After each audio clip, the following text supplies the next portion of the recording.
সন্তানকে পরিচয় দিবে না, সন্তান মা বাবাকে পরিচয় দিবে না, বাবা সন্তানকে চিনবে না, এমন ভাবে ভাই ভাইকে চিনবে না।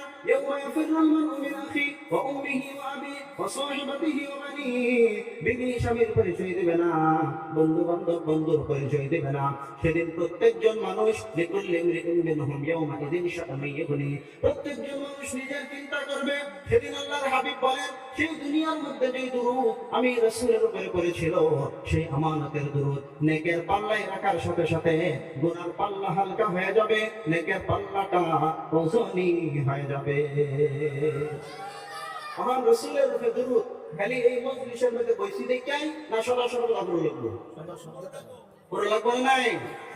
কেন পড়তে হবে আর কেনই বা পড়বো না? আমার নবী, আপনার নবী সাধারণ কোন নবী না। যে নবী গোটা জিন্দেগি উম্মতের জন্য চিন্তা করতে করতে কাটাইছে।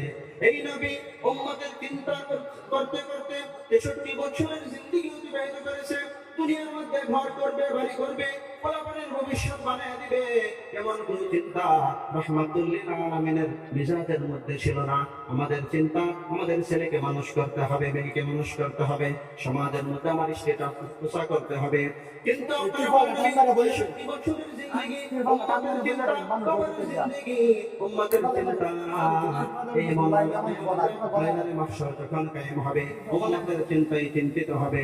জান্নাত যাওয়া আগ পর্যন্ত উম্মতের চিন্তায় চিন্তিত থাকবে। বলেন সুবহানাল্লাহ। সম্মানিত হাজিরিন, আপনার আমার নবী কেমন নবী? আমেনা নবীজির মা জন্মের আগে নবীজির বাবা দুনিয়ার জমিন থেকে বিদায় নিয়ে চলে গেছে। নবীজির মার পেটের মধ্যে যখন মুহাম্মদ নামে সন্তান আসছে, এলাকার মহিলা কিছু আসছে, আব্দুল মুত্তালিব নবীজির দাদা, খানায়ে কাবার জিম্মাদার, ওনার কাছে কি আবদার জানায় যে আপনার কাছে একটা নালিশ নিয়ে হাজির হয়েছি। কিছু পেটেন আছে দেখবেন অন্য সমালোচনা নিয়ে ব্যস্ত আছে না নাই?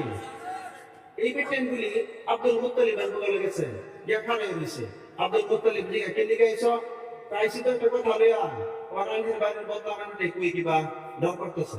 কথা বলতে হই মাদবন লোক লাগে খানে রয়েছে। এই যে কও কে লিগা আই দিলি কত কও। তো ইদানিং দিনই কয়দিন ধরে লক্ষ্য করতেছি আনের পুত্র মারা গেছে, আব্দুল্লাহ নবীদের বাবা। তখন আনের পুত্রের বউ রাস্তায় ঘোরাঘুরি করে যায়, কত পানি আনে, বাড়ির সরকারিরা একেবারে মই হয়ে গেছে, এরকম দামি দামি খুশবু লাগা, বিধবা বেটে লেগেছে, এটা ঠিক না। হাসানো না, আমরা সমাজের মধ্যে যদি বিধবা বেটে নিয়ে খুব ফ্যাশন করে, তাই খারাপ তো হবে না? সবই খারাপ করবে নাই।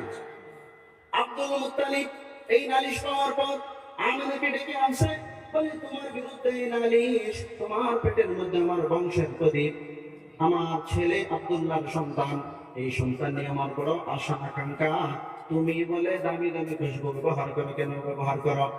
আমিনা এই বদনাম শোনার পর চক্ষু থেকে পানি বাহির হয়ে গেছে। বলে আব্বা যান, আমি খুশবু কেমনে ব্যবহার করব? আমার কাছে কোনো টাকা পয়সা নাই, আমি তো বাহিরে যাই না, কেউ আমার সাথে কোনো যোগাযোগ নাই, খুশবু কোথা থেকে ব্যবহার করব? কিন্তু একটা কথা হাসা, যেদিন থেকে আমার এই সন্তান আমার পেটের ভিতরে আসছে, সেই দিন থেকে প্রতিদিন আদম আলাইহিস সালামের বিবি হাওয়া, ফিরআউনের বিবি আসিয়া, ঈসা আলাইহিস সালামের মা মারিয়াম, ইসমাঈলের মা হাজারা, ইসহাক আলাইহিস সালামের মা বিবি সারা প্রতিদিন আমাকে সালাম জানায়। শুধু তাই না, আমি রাত্রে যখন বিছানায় যাই, আকাশ থেকে আমি শব্দ পাই, আমাকে যেন কেউ ওয়েলকাম জানাই, স্বাগতম জানাই, সালাম দেয়। জিজ্ঞেস করি তোমরা কারা? বলে আমরা আল্লাহর রহমতের ফেরেশতা, জান্নাতের হুর গিলমান। সুবহানাল্লাহ। শুধু তাই না, আমিনা বলতেছে আব্বা জান, শুধু তাই না, আমি যখন আমার সন্তান পেটে থাকার আগে কুয়া থেকে পানি উঠাইতে যাইতাম, গিয়া দেখতাম পানি কুয়ার নিচে রশি দিয়া টাইনা টাইনা পানি উঠাইতে হইতো। কিন্তু যেদিন থেকে এই সন্তান আমার পেটের মধ্যে হাজির হয়েছে, আমি পানি উঠাইতে গিয়ে দেখি পানি তলে না, নিচে না, পানি আমি আমেনার যাতে কষ্ট না হয়, আমার সন্তানের যাতে কষ্ট না হয়, সেজন্য পানি উপরে উঠা গেছে। কথা বলতেছেন কি? সম্মানিত হাজিরিন, আমেনা বলা শুরু করে দিছে, এখানেই শেষ না। সেদিন থেকে আমার এই মোহাম্মদ, আমার এই সন্তান আমার পেটের মধ্যে আসছে, আমি যখন রাস্তা দিয়ে চলাফেরা করি, বাড়িতে থাকি, আমার ঘরটা মিষ্টি আম্বরে সুগন্ধময় হয়ে যায়। শুধু তাই না, আমি যখন কাদাতে পাড়া দেই, মানে ফেকের মধ্যে ফেক বুঝুন তো, যখন আমি কাদাতে পাড়া দেই, কাদা ফুল হয়ে যায়। পাথরের মধ্যে পাড়া দিলে পাথর মোমের মতো গলে যায়। সম্মানিত হাজিরিন, আমার বলা শুরু করে দিছে, আমার এই সন্তান 10 মাস আমার পেটের মধ্যে ছিল। দুনিয়ার মহিলারা গর্ভবতী যখন হয়, খাইতে পারে না, উঠতে পারে না, বসতে পারে না, কষ্ট হয়, হয় কিনা বলেন? পেট বড় হয়, সবাই জানতে পারে যে এই মহিলার পেটে বাচ্চা আছে। কিন্তু আমি সাক্ষী দিতেছে, আমি আমার মোহাম্মদ আমার পেটের ভিতরে ছিল, 10 মাসের ভিতরে কোনদিন আমার সন্তান লড়াচড়া করে নাই, পেট ব্যথা করে নাই, পেট বড় হয় নাই, এমন ভাবে আমার কোনো কষ্ট হয় নাই। 10 মাস আমার সন্তানকে পেটের ভিতরে রাখছি, আমি আমেনা টের পাই না। সম্মানিত হাজিরিন, এবার আমি বলতেছে, দুনিয়ার মহিলারা যখন সন্তান প্রসব করে দুনিয়ার মধ্যে আসে, তখন সন্তান রক্ত মাখা অবস্থায় আসে। আসার পরে নার কাটতে হয়, কথা বলতেছি।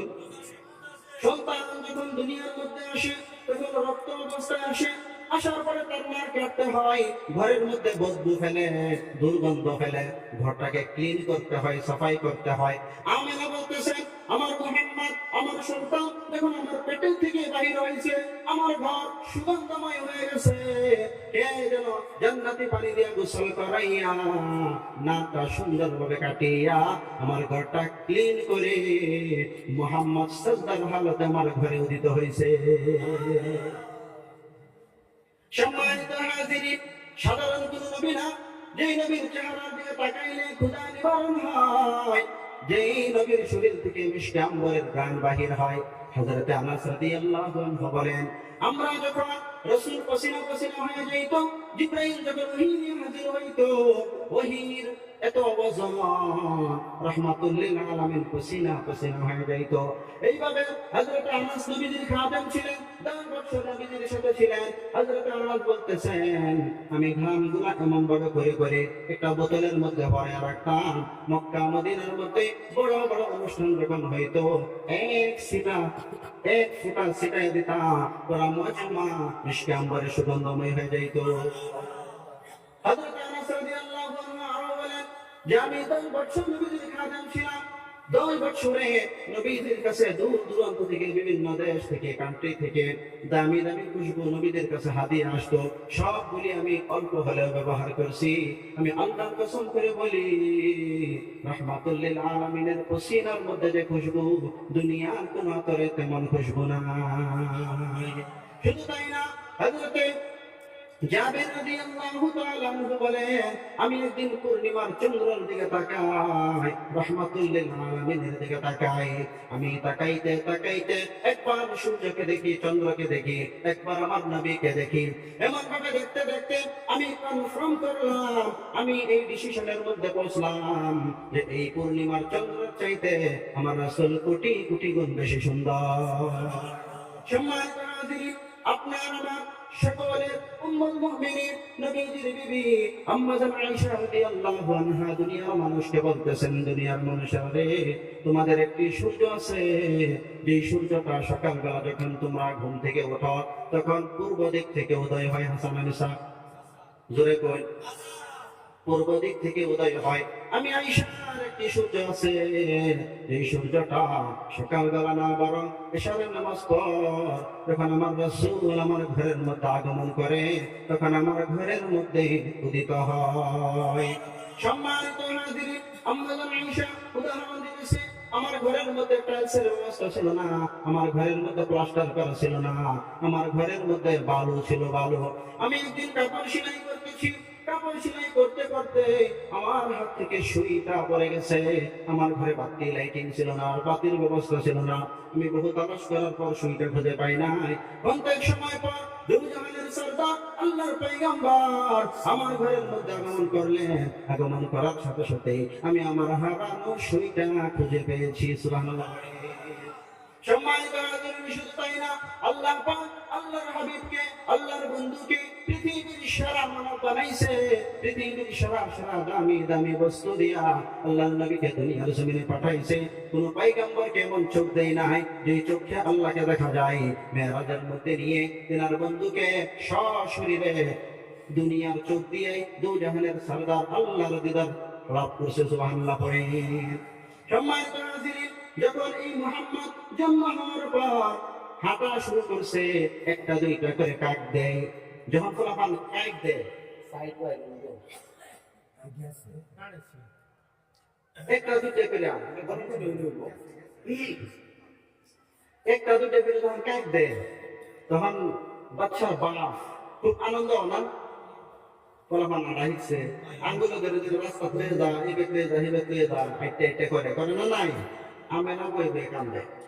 আল্লাহ পাক জানে নাকি লেখেন দেয় তাও করে না। আমে না যে কান্দতেছে কে লিখে কান্দে কি দুঃখ মনে আল্লাহ জানে না। জানার পরেও জিব্রাইলকে পাঠাইছে, জিব্রাইল যাও আমার বন্ধুর মা কেন কান্না করে জিজ্ঞাসা করো। জিব্রাইল আইসা সালাম দিছে, আমি না কান্দ কেন? বলে আমি কান্দি আমার ছেলে মুহাম্মদ, আমার ছেলের বাবা নাই, আমার ছেলে হাঁটা শিখছে, একটা দুইটা করে কাইক দেয়। এখন যে তার বাবা থাকতো আঙ্গুলে ধরে ধরে ঘুরাইতো, এখন মুহাম্মাদের বাবা নাই, কে আঙ্গুলে ধরে ঘুরাইবে? এই কথা আল্লাহর কুদরতি অন্তরে জোশ মেরে দিছে। আল্লাহ জিব্রাইলকে জানাইতেছে, জিব্রাইল আমার বন্ধুর মাকে সান্ত্বনা দাও। হুয়াল্লাযী আসরা বিআবদিহি লাইলাম মিনাল মাসজিদিল হারামি ইলাল মাসজিদিল আকসা। আল্লাহ বলতেছেন আমাকে সান্ত্বনা দাও, যদি আব্দুল্লাহ বেঁচে থাকতো আমার বন্ধুকে আঙ্গুলে ধরতো, কোথায় ঘুরাইতো? মক্কার